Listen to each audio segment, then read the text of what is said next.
செல்வி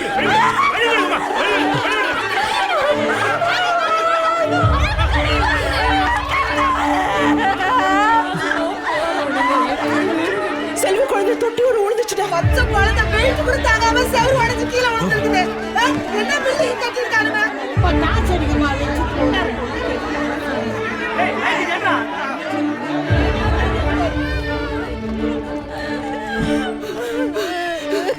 நல்ல வேலை, பெரிய அடி எதுவும் இல்லாதனால பொழைச்சுக்கிட்டான். சாவலல உயிரோட தானே இருக்கு. அப்புறம் என்ன கூட்டம் கூட்டிக்கிட்ட? கிளம்புங்க.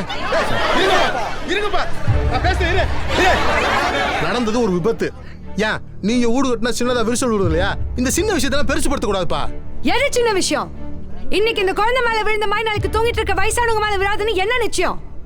நாளைக்கு இங்க நடக்கிற அட்டூழியம் நியூஸ் பேப்பர்ல வருதா இல்லையா பாருங்க. ஏய், மீடியால இருந்து ஆள் கூட்டிட்டு வந்திருக்கியா? ஐயோ அப்படிலாம் இல்ல சார்.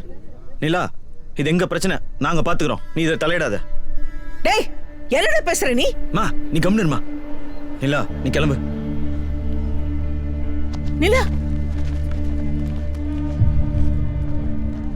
இத பாருங்க, அட்ஜஸ்ட் பண்ணி இருக்கிறதா இருந்தா இருங்க. இது வேணா அது வேணான்னா அந்த வேலை பார்க்கறவங்க தங்குறாங்களே அந்த தகர கொடையில போய் தான் தங்கணும். என்னப்பா இந்த மாதிரி அநியாயம் பண்றீங்களே? சந்தோஷமா இப்போ போராட்டம் பண்ண எல்லாம் கிடைச்சிரும் சொன்னீங்க. எப்பா உன் தகர கோட்டையை வேணா ஒண்ணு வேணாம், ஃபர்ஸ்ட் கிளாஸா இருக்குது நீங்க கட்டி கொடுத்த வீடு. ஏய் பாடி போலாம். இன்னும் எதுக்கு நிக்கிறீங்க?